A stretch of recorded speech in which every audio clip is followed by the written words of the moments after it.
اور دیکھ ذرا تجھے میں نے بچپن سے لے کے آج تک کس طرح ناز و نام سے پالا ہے.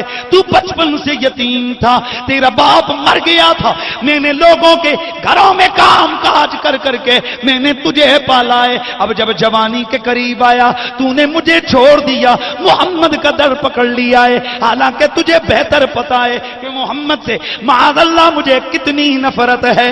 اللہ اللہ. بیٹے نے کہا ماں مطلب کی بات کر. کہا بس عبداللہ اگر تو محمد کو چھوڑے گا نہیں, میں اسی طرح احتجاج میں بغیر کھائے پیے مر جاؤں گی. اللہ اللہ. جناب عبداللہ نے فرمایا ماں کیا یہ تیرا آخری فیصلہ ہے؟ کہا ہاں ہاں میرا آخری فیصلہ ہے. کہا پھر میرا فیصلہ بھی سن لے. میرا بھی سننا, پھر میں کیا کہہ رہا ہوں. کہا بول کیا کہتا ہے. کہا یا اماں لو کانت لک میت نفس فخرجت نفسا نفسا. میری ماں اگر اللہ تعالیٰ تجھے نہ 100 جانے دے, 100 زندگیاں, فخرجت نفسا نفسا, تو ہیک کر کے اسی طرح مری جا.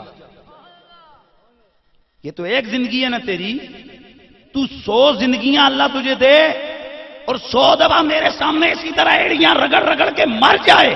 فواللہ ما ترکت محمدا, رب کی عزت کی قسم ہے اور جس سوڑے کے لڑ میں لگ گیا ہوں میں نے اس محمد کو کبھی نہیں چھوڑنا ہے.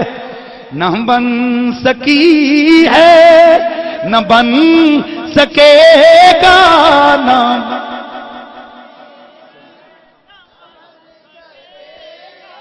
مثال تیری جواب تیرا, تیرے میرے نبی کا ہر عضو رب نے معجزہ بنایا ہے. اور وہی چہرہ ہے. میں ایک ہی آخری ایک پیار کی بات بتانے لگا ہوں کہ نبی کے غلام صحابہ کتنے سرکار سے پیار کرتے تھے. اور یاد رکھو نبی کا پیار ہی کائنات کی سب سے بڑی دولت اور نعمت ہے. افسوس تو یہ کہ ہمیں اس لذت عشق حبیب کا پتہ ہی نہیں ہے, درد ہی نہیں ہے دل میں. درد ہو تو پھر پتہ چلے نا سرکار کا پیار کیا ہوتا ہے. اور کسی نے پوچھا تھا پیر مہر علی گولڑوی سے رحمت اللہ تعالی علیہ, اے خواجہ گولڑوی بتائیے کیسی گزر رہی تھی؟ تو آپ نے فرمایا تھا جو عشق محمد میں وہ درد میں ایک آہ لیتا ہوں نا, اب پتا چلا ہے زندگی ساری کوئی لے لے بس ایک آہ دے دے.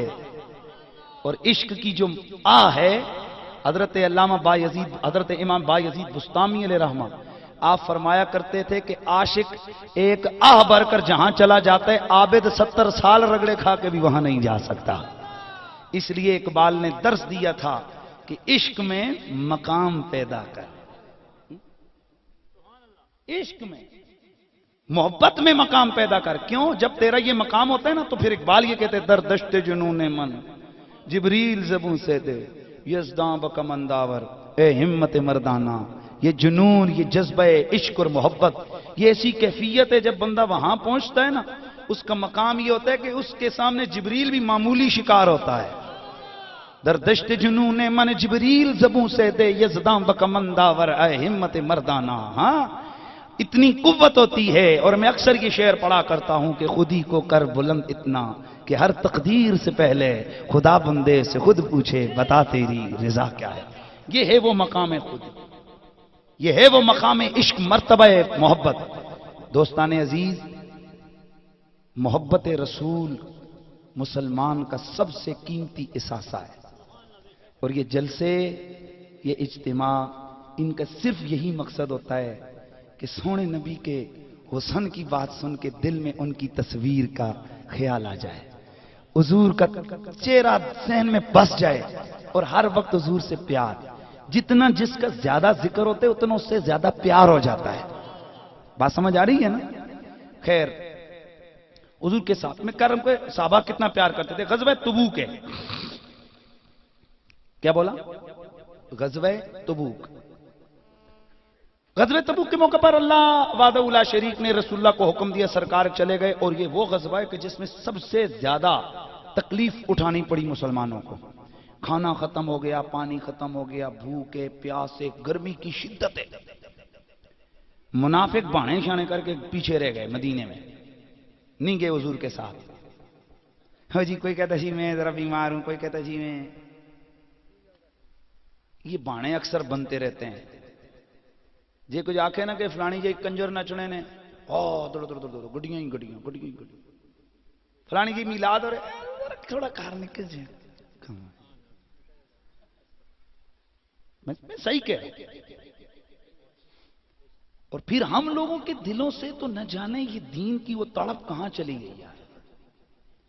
ایک وہ دور ہوتا تھا کہ جناب لوگ علماء کی ایک ایک بات کے لیے ترستے تھے. وہ شاید میں سمجھتا ہوں کہ شاید ہم لوگ بے عمل ہو گئے، شاید یہ وجہ ہے، یا پھر آپ جو بالکل ہی دنیا دار ہو گئے ہیں. دونوں میں سے کوئی ایک وجہ تو ہے، کچھ نہ کچھ تو وجہ ہے. ایک دور ہوتا تھا، بوڑھے بوڑھے جوان جوان بزرگ مسجدوں میں جا کر 10 بجے جا کر جمعے کے انتظار میں بیٹھے ہوتے، مولانا صاحب آئیں گے گفتگو. اور آج حالت یہ کہ ادھر اذان ہو رہی ہوتی ہے تو یہ دوڑ دوڑ کر دگڑ دگڑ دگڑ دگڑ مسجد میں جاتے ہیں، ٹوپی اٹھائی اللہ اکبر، ادھر سلام ہوا ٹوپی اٹھا کے وہ پھینکی حضرت صاحب ہو جاتے ہیں. اتنا سا ہمارا تعلق رہ گیا. اس میں آپ کا نہیں، ہمارا مولویوں کا بھی قصور ہے، کیونکہ آپ کے نزدیک تو جو داڑھی والا جو پگڑی والا وہ مولوی ہے، جہاں قرآن کھول کے بچے بیٹھے ہوں وہ مدرسہ ہے. پر آپ کو چاہیے تھوڑا فرق کریں نا. میں اکثر ایک جملہ دہراتا ہوں، درود والوں میں اور بارود والوں میں فرق ضروری ہے. اگر یہ فرق نہیں کریں گے تو پھر تو یہ نفرتیں اور بڑھیں گی. فرق ہے. درود والوں کا میسج ہے محبت کا، درود والوں کا میسج ہے پیار کا، درود والوں کا میسج ہے احترام کا، احترام آدمیت، احترام انسانیت، اخلاقیات، اخلاق، حسن اخلاق، جان کی قدر. کسی کے ایک مومن کے قطرے خون کی وہ قیمت ہے کہ میرے رسول نے کعبہ شریف کے پاس گئے، میرے آقا نے فرمایا یا کعبہ ان حرمت المؤمن الاعظم حرمتا منک. او کعبہ تو اللہ کا گھر ہے، لیکن جو بندے مومن کی حرمت ہے وہ تیری حرمت سے زیادہ ہے. حضرات آج کیا ہو رہا ہے؟ انسانیت کی قدریں مٹ گئی ہیں. جہاں جس کا دل کرتا ہے 10-15 مار دیتا ہے. اور اوپر ظلم تو یہ کہ مسجدوں کے ممبروں پہ بیٹھنے والے وہ اس کو جہاد کا نام دے کر اس کو جنت کا ٹکٹ دے رہے ہوتے ہیں. لا حول ولا قوت الا باللہ. میرے رسول کا تو فرمان ہے، جس نے کسی مسلمان بھائی کی طرف غصے سے اسلحہ سیدھا کیا، ابھی چلایا نہیں، اس کے اعمال چلانے سے پہلے ہی ضائع ہو جاتے ہیں. غصے سے اسلحہ سیدھا کرنے والا اگر کسی مسلمان بھائی کی طرف سیدھا کرے اسلحہ، اس کے اعمال ضائع. تو جو بے گناہ ہزاروں بچوں کو یتیم کر رہے ہیں، جو بے گناہوں کو مار رہے ہیں، اور میرے رسول نے فرمایا مسجد میں مولی کھا کے نہ ہو، مسجد میں لہسن پیاز اور مولی کھا کر نہ ہو، کیونکہ اس تمہارے منہ کی بو سے نمازی کو تکلیف ہوگی.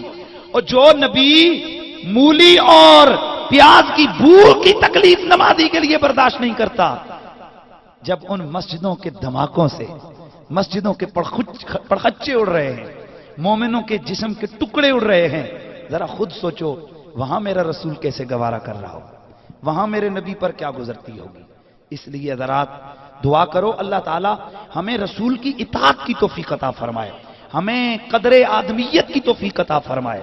انسان کی بہت بڑی شان ہے. افسوس تو یہ ہے کہ ہم لوگ بلی کو پتھر نہیں مارتے، یار زیروش ہے، ہائے افسوس. اور بھائی اگر کو تھوڑی سی بات ہو اس کے منہ پہ تھپڑ کیا اس کو گولی مارنے کو تیار ہوتے ہیں. کیا یہ ہمارا ایمان ہے؟ یہ ہمارا اسلام ہے؟ اور جب ایک بلی، اور حدیث ہے میرے رسول نے فرمایا ایک فاحشہ زانیہ عورت تھی، ایک جگہ گئی تو کتا پیاس سے بلک رہا تھا اور کنویں کے کنارے یہ جو ہے نا گارا مٹی یہ چاٹ رہا تھا. اس کو ترس آیا، اس نے اپنا دوپٹہ اتارا، دوپٹہ اتار کر اس کو نچوڑ کے اپنے جوتے میں پانی پلایا. کتے نے پانی پیا، رب نے اس کی خطاؤں کو بخش کے اس کو اپنے قربت عطا فرما دی.